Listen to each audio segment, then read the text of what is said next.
Media మిత్రులకు నమస్కారం. నా పేరు పాడి రమేష్. నేను అరకువేలి మండల సర్పంచ్ ఫోరం అధ్యక్షుడిని, బస్కీ పంచాయతీ సర్పంచ్ గారిని. ఈరోజు బస్కీ పంచాయతీలో సర్వే దిమ్మలు హైడ్రో పవర్ ప్రాజెక్టుకు సంబంధించి సర్వే దిమ్మలు పాతడం జరిగింది. ఆ పాతినటువంటి సర్వే దిమ్మలు బస్కీ పంచాయతీ ప్రజానికం అందరూ కలిసి ఆ సర్వే దిమ్మలు కూల్చేయడం జరిగింది.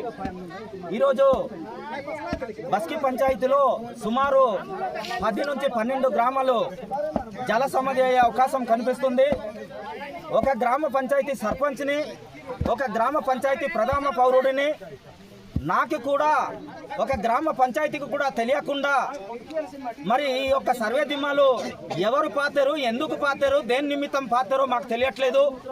దయచేసి మాకు గిరిజన ప్రాంతంలో ఏదైనా కంపెనీ పెట్టాలంటే, గిరిజన ప్రాంతంలో ఏదైనా ఇల్లు కట్టాలంటే, గిరిజన ప్రాంతంలో ఏదైనా చేయాలంటే ఖచ్చితంగా అడవి హక్కుల చట్టం ఉంది, 1/70 యాక్ట్ చట్టం ఉంది, పీసా యాక్ట్ చట్టం ఉంది, గ్రామ పంచాయతీ తీర్మానం అనేది ఉంది.